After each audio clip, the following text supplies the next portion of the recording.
If you're chasing after a serious marathon PR or PB in the marathon, you don't need me to tell you how to work hard. You already know how to do that. I know how to do that. That's the easy part. We are motivated. We are driven people. We want to push our performance to the highest level. So what is it? If it's not effort, what is it? It ultimately comes down to the structure and putting together all the little pieces together so that you can get yourself from where you are right now to where you want to be. Over the years, both in my own training buildups and working with other athletes, I've noticed that it's often the small pieces that should be introduced early and often that often get neglected later on down the line. And this in itself can derail a marathon plan, amongst other things. So in today's episode, I really want to break down some of the things that I feel like determine whether or not we have a successful marathon buildup and if we can put together a good training block so that we put ourselves in a position to run as fast as possible. I'm Coach Dylan Bellis. I've been fortunate to be able to work with over 1,000 athletes over the last decade, from mile to ultra marathoner, from beginning runner all the way up to the elite starting line.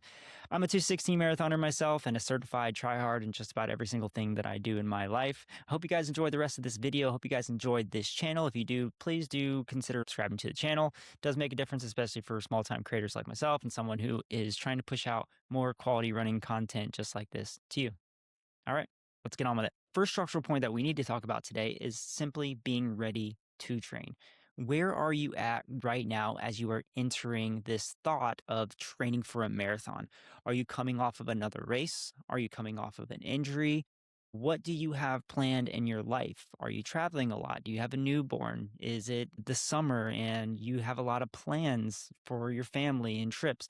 Consider everything when it comes to preparing for a marathon, because if you want to reach your very best at a marathon, you need a lot of things to go your way. You need the timing to not be perfect, but you need it to be pretty inclusive within your life schedule. So make sure that as you enter a training block and as you provide these expectations for yourself, that you also align that with the rest of your training. Now, another example that I have here for training at the right time and being ready to train for something like a marathon, I've got some athletes who live in countries where it's really hot, it's really humid. I have some people who live just in the southern part of the United States. And it's really difficult to train for an early fall marathon in the middle of the summer. So what we do, or what we recommend for some of these athletes, is that you don't. You use the summer to work on other aspects of training. You maybe do shorter intervals because you know that the tempos, the longer steady runs are going to be really hard. Maybe you focus on running more mileage. Maybe you do doubles. There's a lot of different ways in which you can train and still get better, but maybe save the heavy duty lifting, the marathon training, the dialed in training for this individual. For example, they would use the winter season and maybe run an early fall race where you can take advantage of the best time of year for you. For myself, I ran a marathon in January. It's now the beginning of March. I'm just now getting back into the swing of things. It took some time for me to build it back up. And now my next marathon is 14 weeks away. I live in St. Louis, Missouri. It's pretty nice this time of year in terms of the conditions. It's going to be very trainable. So now I have this great block of time where I can prepare for a marathon versus I find it very difficult to prepare for a September and even early October marathon when I'm training through the St. Louis heat. It's not impossible, but I think when it comes down to reaching those goals and really setting yourself up for success, you got to operate on the timetable that is best for you. Next, you need to understand what you're training for. Every race has its own demands, and you need to prepare yourself for that specific course. A race like Boston is going to take different training than a race like Chicago. A race like New York City is going to take a very different type of training than preparing for something like Valencia. Or let's even take a high altitude race like in Mexico City, running at 7,000 feet. That's going to be a slightly different demand than going and running Ogden, which is also at altitude, but is much more of a downhill race. These races take different stresses to your body, and you need to prepare for them and to do that in training. As a coach, one of the things that I see is laxity when it comes to preparing for these races. You know, we kind of get stuck in our own habits, we get stuck in our own grooves, and we don't prepare for the terrain, we don't prepare for the course. We take the easy route, we keep it nice and flat, and then we expect to run fast on a course like New York City. or whatever it is that you're training for. Or maybe you're preparing for something like Chicago and you never do any long, sustainable, flat runs on that kind of terrain. Maybe you never do anything like that. I find that as a coach, that's really challenging to work with, and that can be a hindrance to a lot of people's performance. So make sure that you know exactly what you're training for. Make sure you set up everything so that when you get into that specific part of training, you can dial in. Next, you need to understand what you're training for. I'll give you an example. You have Boston Marathon coming up. A lot of people are racing it. What are the things that you need to do to prepare for that type of race? You need to know what kind of workouts, specific workouts to train for that type of course. You need to know the terrain. You know that there's a long downhill in the first half and then you have some rolling hills in the back half. It's a challenging race. You got to be able to prepare and to callous your body for that type of effort. You need to think about how you are going to do this. How are you going to implement? How are you going to build your week around these type of workouts that you know that you need to do to prepare for that? I know it's so easy just to roll out your door or to pick the best times of day to do a workout, to run in the fastest shoes, to make it easy on yourself.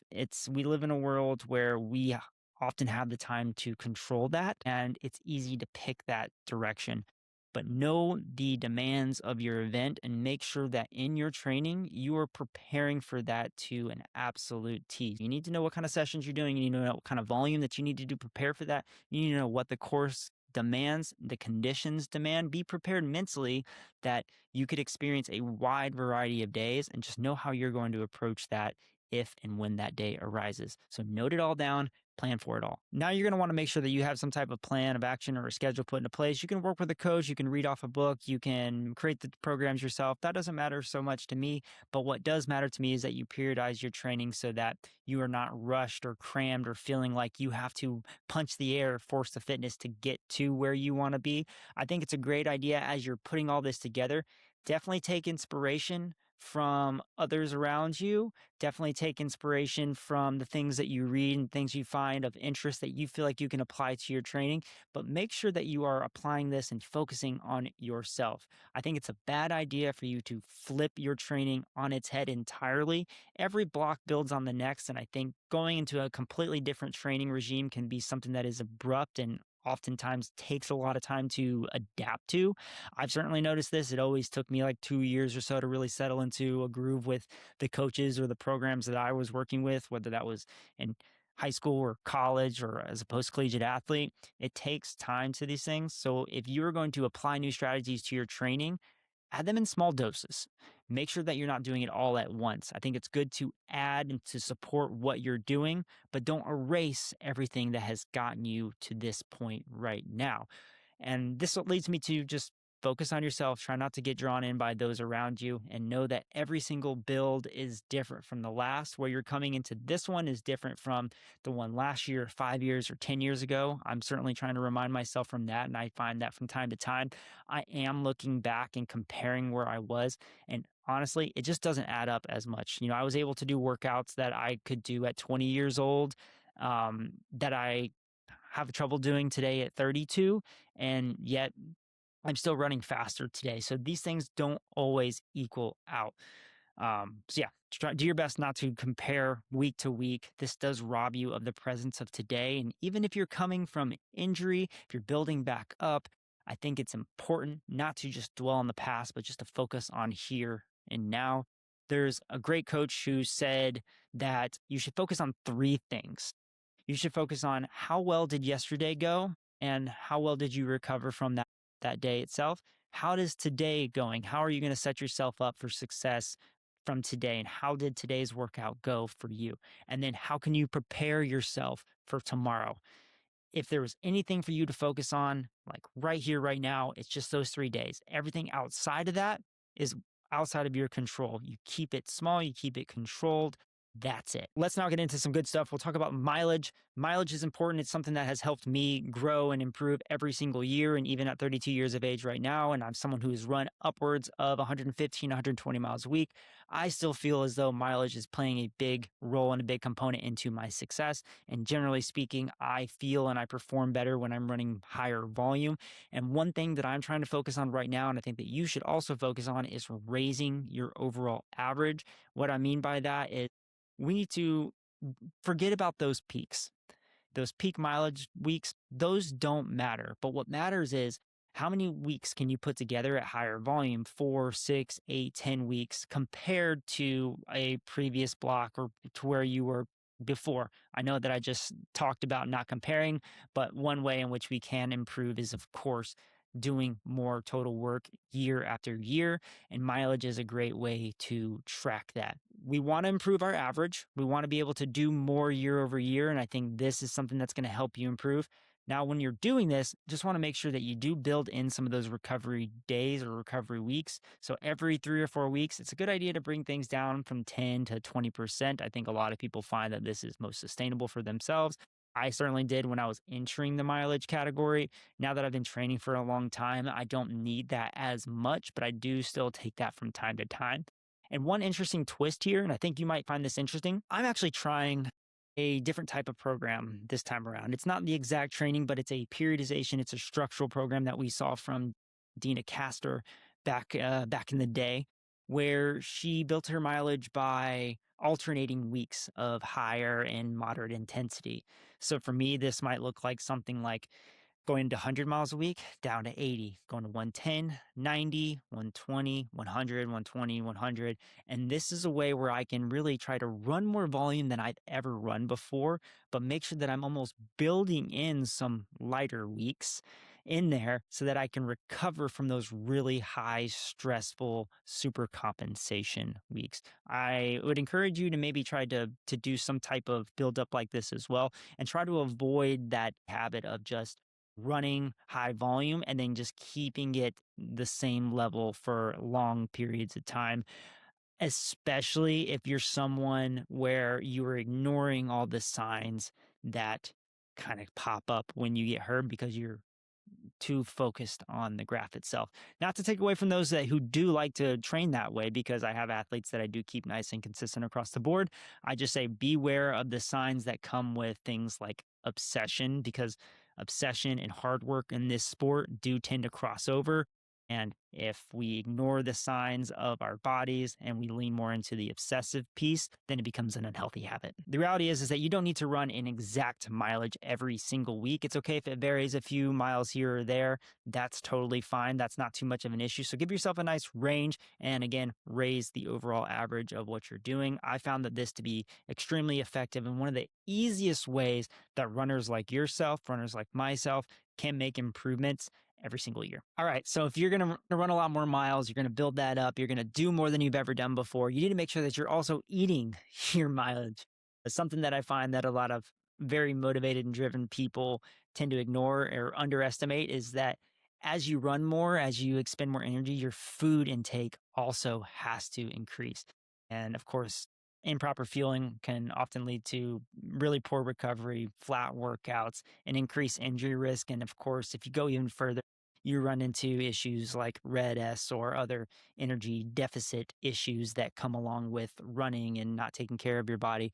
And you don't want to end up sidelined. You don't want to end up hurt. You don't want to end up being taken away from your race. And I feel like a lot of the injuries that we experience is often due to being in that deficit. So I would highly recommend that your grocery bill needs to go up every week if you're going to be running a lot more. You need to plan more properly ahead, because if you're going to do all this, you got to take in a lot of food. You got to make sure that you're getting a wide range of nutrients throughout your day and taking care of your body, because if you're going to do more, you got to fuel more, because that's how performance works. If you're going to stress, you got to rest and recover as effectively as possible as well. Rolling off the mileage and making sure that you're eating enough to support the mileage, let's talk about the actual training itself.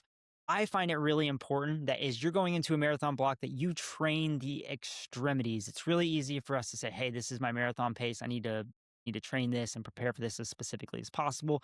But especially earlier on in your buildup, you need to make sure that you're giving your body a wide range of intensities, a wide range of different types of workouts. They can be short and fast, they can be long and slow.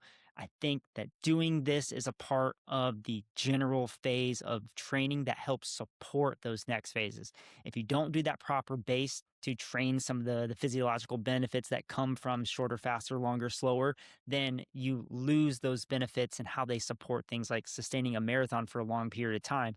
Now, not everyone understands this, because you just think, okay, if I need to run the marathon at 8 minutes a mile, 5 minutes a K, I just need to go do that every single day. And for some of us, that might be true, but the better the support system is, so the more neurologically engaged you are, the ability for your body to engage and recruit muscle fibers, how mechanically you can hold up when you're tired, or possibly even on the far end of things is like your endurance, being able to run long periods of time at low heart rates with, not as much oxygen demand. Your body is really effective at using fats and carbs for fuel. That also supports your body internally for maintaining and running marathon pace for as long as possible.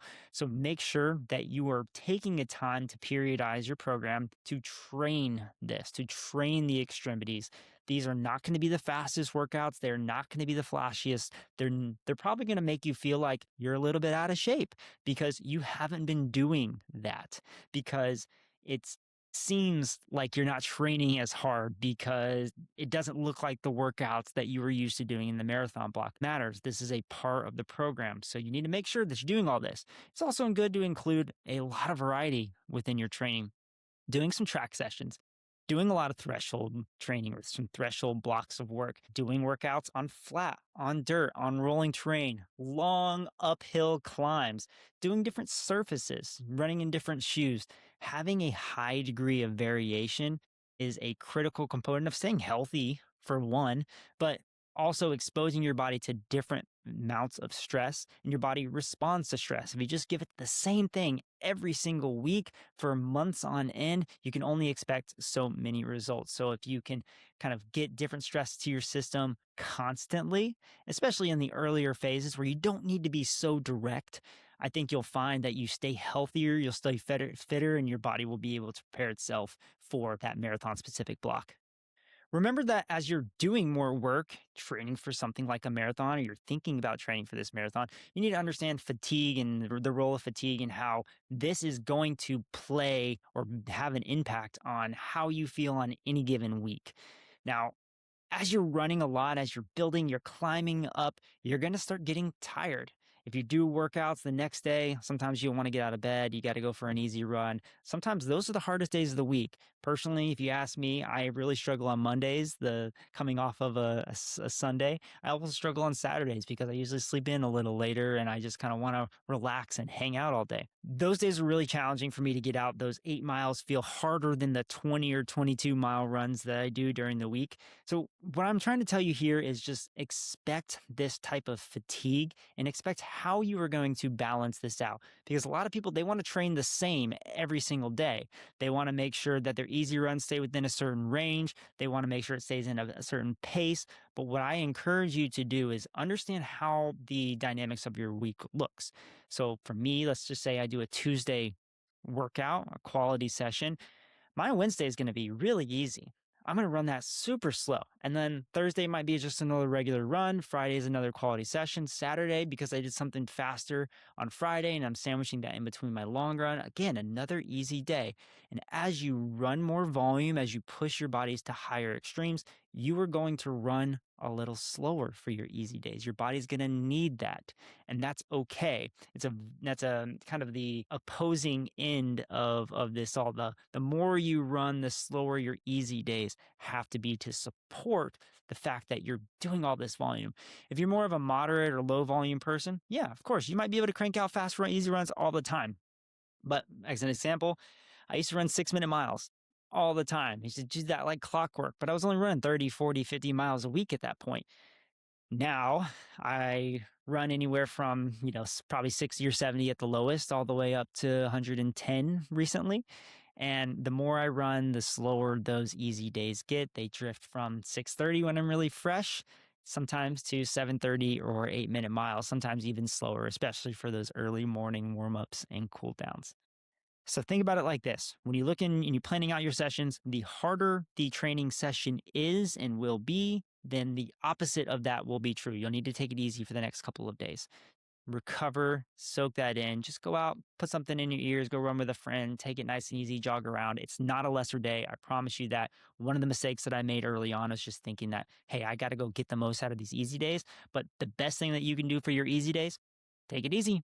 Go log the time, run your distance, get the volume in, but don't worry about the pace and the intensity, because you're doing exactly what your body needs to improve. Let's hit those long runs now. The long run is the bread and butter of distance running, especially for the marathoners. We love to plan out when we're going to do those 16, 18, 20, 22 plus mile long runs.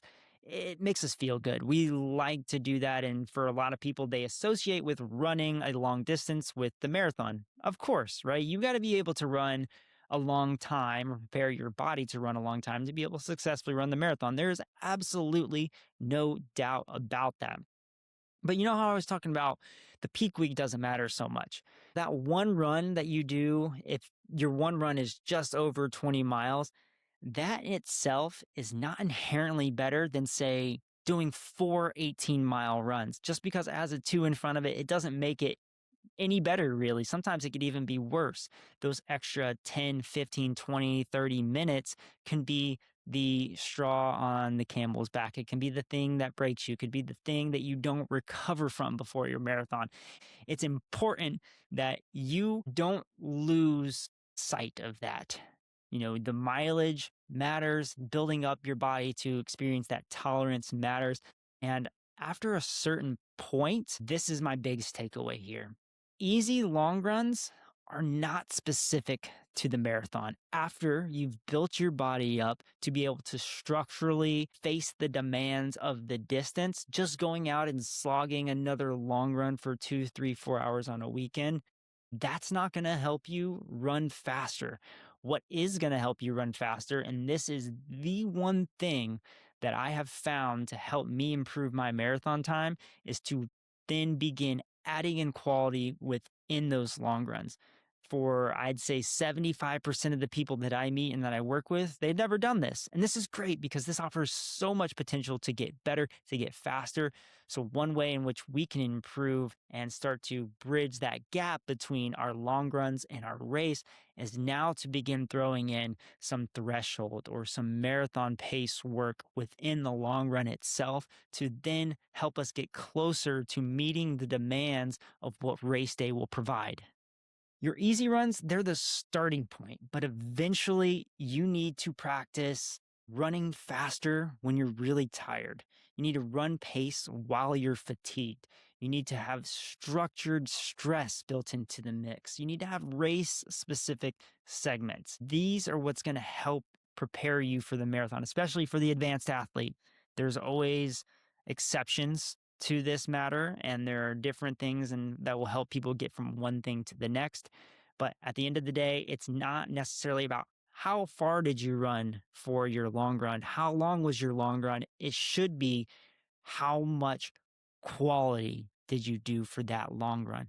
That is better than just going out and slogging easy mileage. That will prepare you to the next level. This flows into another trap that I find us getting stuck into, and that's just getting married to marathon pace way too early. When you go into a marathon block and you're thinking about what you want to run, it's so easy to get trapped into just everything has to be around race pace. Everything has to be on that nose, has to align perfectly with it.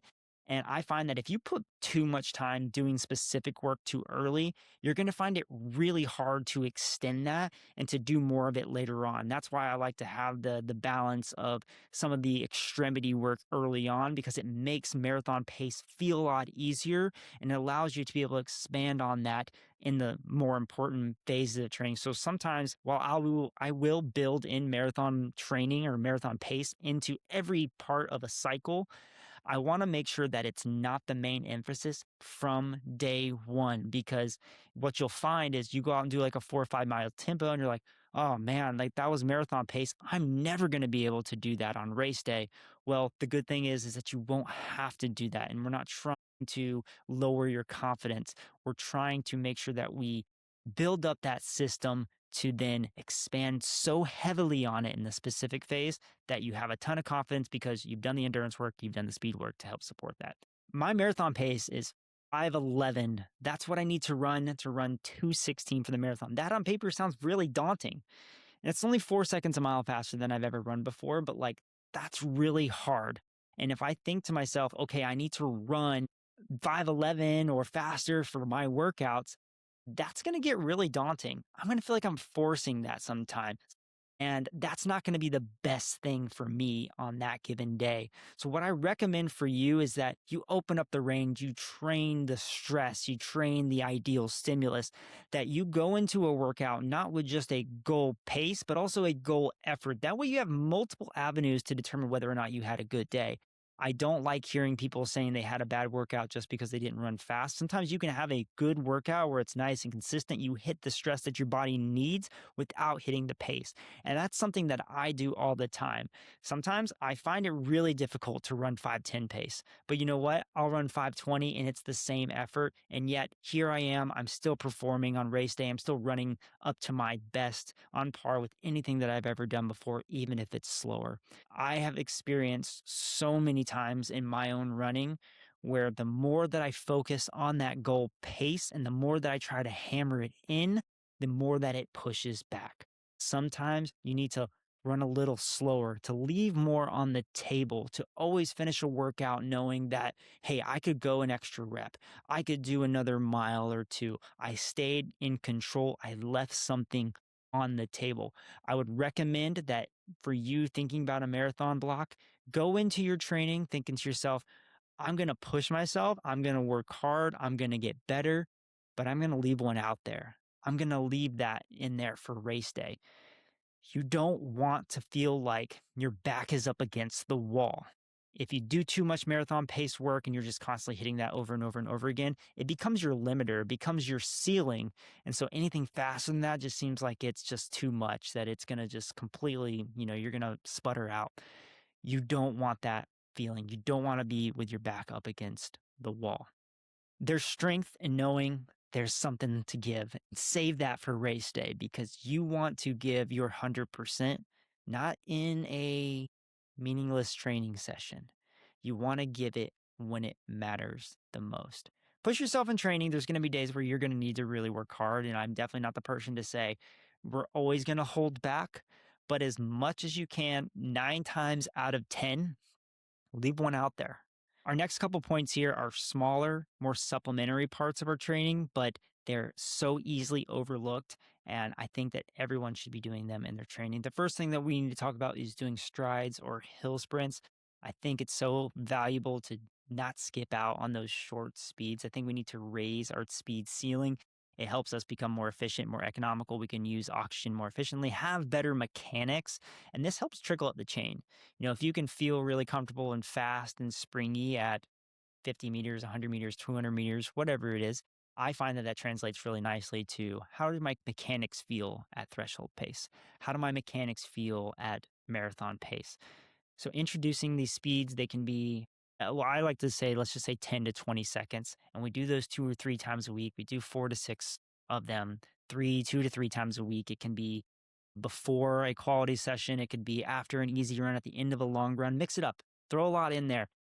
So easy to avoid because all you want to do when you're done running is stop and take your shoes off and go inside. It takes time to say, all right, I'm going to now do my strides. I'm going to now pick up the pace. I'm going to do this work because it's going to help me.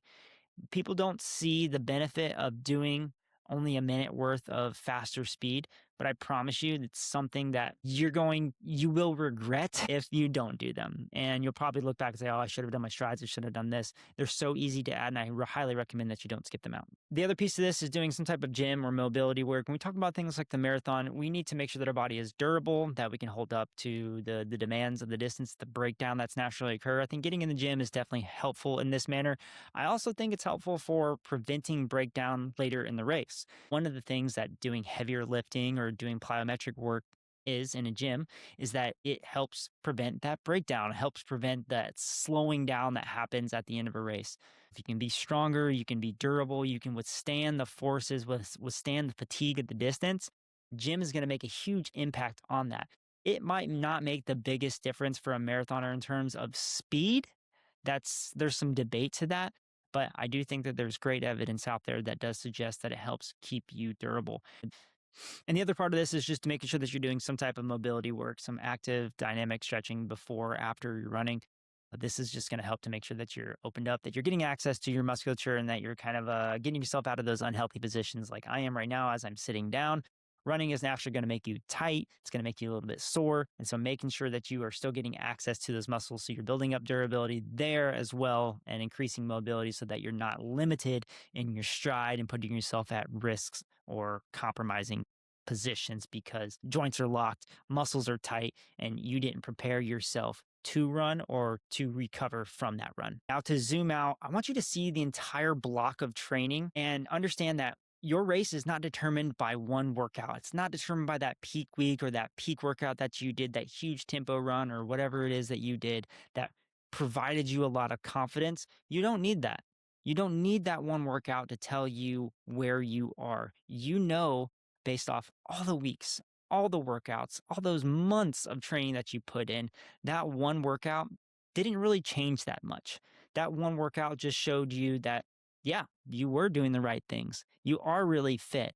And this is where it gets dangerous because we often are seeking that gratification. We're fishing for that confidence in that final session. We really want to go out there and we want to prove ourselves because it's exciting. It's very exciting to go out there. But this is the most high risk workout that you could possibly do because if you run it too hard, that is your race. And you only have so many max efforts. You only have so many races. And especially for something like a marathon, you can't afford to peak too early. Remember what I said before, leave a little bit on the table. Don't fall for the trap of feeling like that one workout is the sole determinant of your race fitness or your race ability. It's just a drop in the bucket. My recommendation is just keep a good emotional regulation. Try not to get too high, try not to get too low. Keep yourself nice and even. And if you can, prevent yourself from feeding into that day, from pushing. There is some maturity that is gained.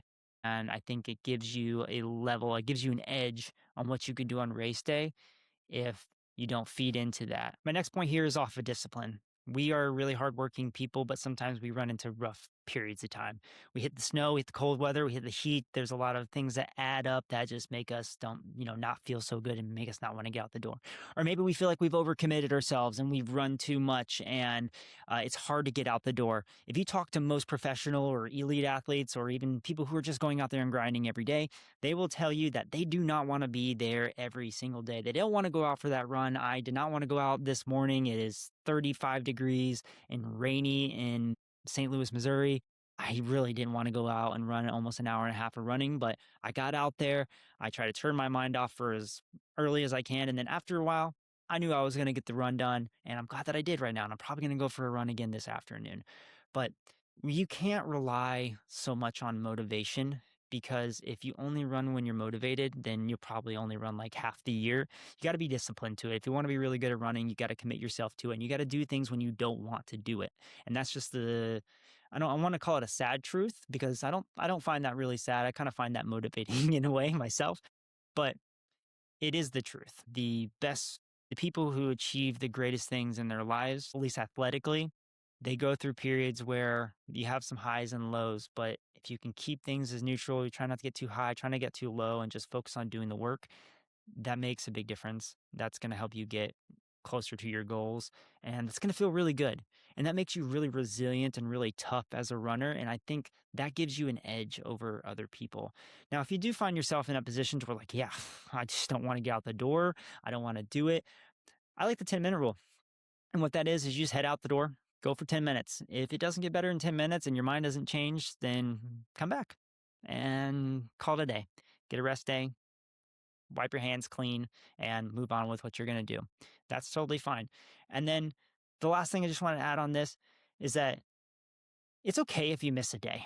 It's okay if you have an uncalled for day that you need to take off. If something happens, if you just had like a mental health day and you needed to take care of yourself.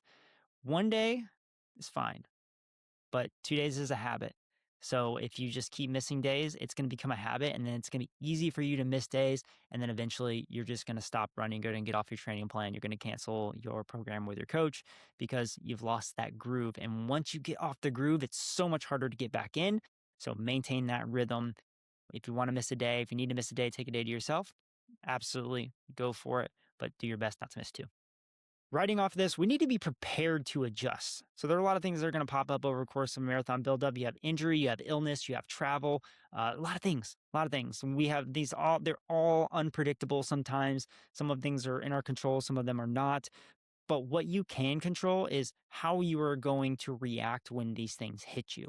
If you have a minor injury pop up, are you going to be the person who sits at home, doesn't do anything at all, right? Just kind of gets really sad and depressed about it? I've been there. I know how that feels. Like it's really, really hard if when you're kind of riding on the seat of your pants? Or are you the person who you're going to go to the gym, you're going to go get on a bike, you're going to go hop in the pool, you're going to go see a PT, you're going to be really on top of it? Which person are you?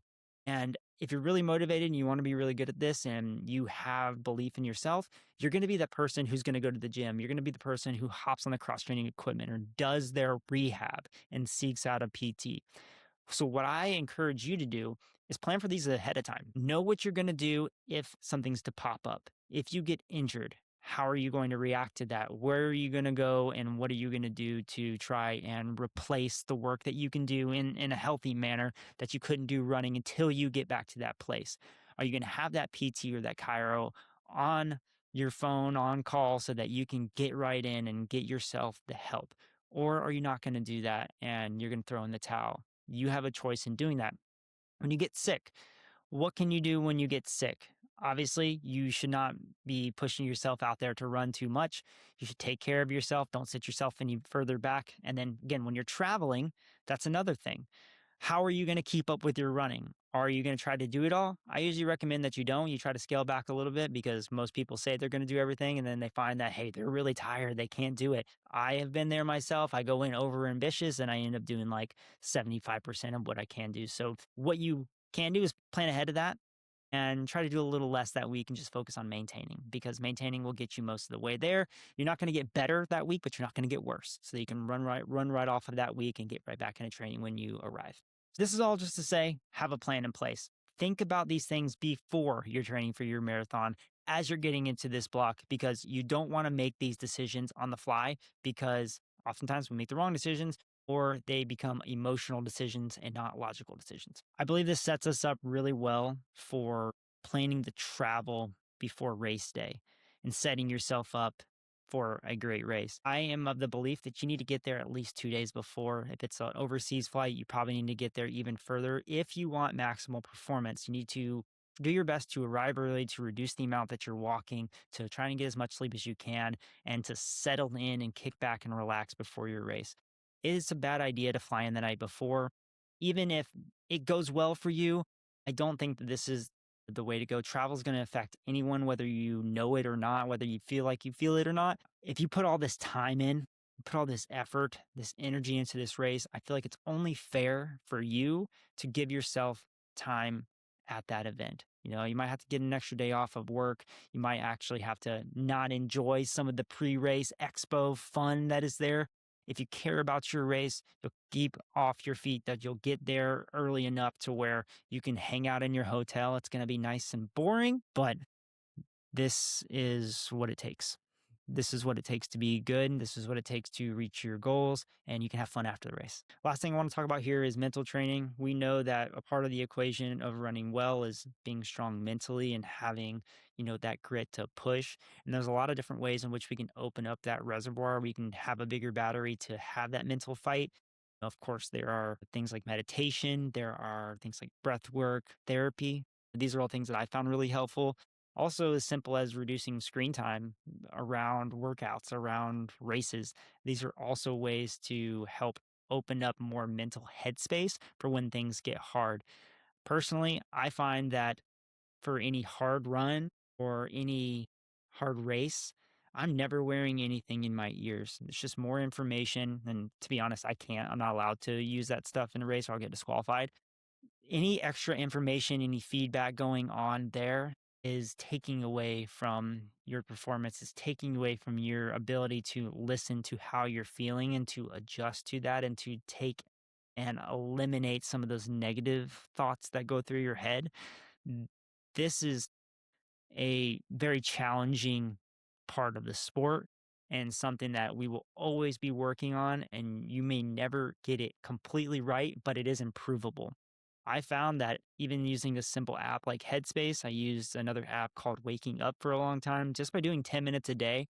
And I kid you not, I felt as though when I got to the last 3 or 4 miles of a marathon and I was really hurting, and part of that was mental hurt and some of that was physical, I was able to separate myself from that pain that I was experiencing. And I was able to notice it and discard of it. And I ran my best time. Since then, I've gotten away from that. And I've really struggled at the end of races. I've really struggled to meet pain and discomfort hand in hand and to welcome it and to realize that it's just a feeling and it's not actually affecting me as much as I think it is. And this has limited my success in the sport. But one thing that I have done is I've eliminated reduced screen time, especially around hard workouts and races. No phone, no music, no nothing. It's 100% focus. And this is something that I think that you should think about as well. I'm not asking you to eliminate it all entirely, but you know what you can do? You can make improvements. You can get better and you can slightly or very gradually reduce or add whatever it is that could help provide more mental space so that when you're working hard, you know how to hit it and you have the ability to fight through that fatigue and fight through some of that negative thinking that naturally is going to happen when you're pushing yourself to the max. Now that you are preparing for your marathon, or perhaps you are in the middle of one, start to think about some of these aspects, the demands of the race, how you can raise your averages, how you can fuel better for your performance, that you can train multiple ranges, that you can respect the fatigue that is driven to your body, prepare for the travel to and from the race, prepare for everything that could possibly happen, injury, illness, your own personal travel, and how you can protect this block of training. These are great things to go through before you get into it. Having that program set into place is going to make you a better runner, and it's going to help make sure that this buildup holds and that you set yourself up to be able to hit that PR or that personal best for the marathon. All right, that's all I have for you all today. Please let me know what else that you would add to this list. What other things that people should be thinking about as they prepare for the marathon, because I know that I'm probably missing a lot, but these are the things that I need to focus on myself that I'm thinking through as I have 14 weeks to my next marathon. But I would love for you to drop a comment below. Let me know, or let everyone else who are listening to this, who reads these comments, know what else they should be focusing on, what else they can find to have more success before they even start their block. Your help is incredibly critical, not only to everyone who reads this, but also to me as well. As I'm a coach, I've run at a very high level for a long time. I learn from absolutely everybody and every runner themselves. And I find that inspiring too. So please let me know what you guys think. Drop a comment down below. Please like, subscribe, and I'll catch you guys next time.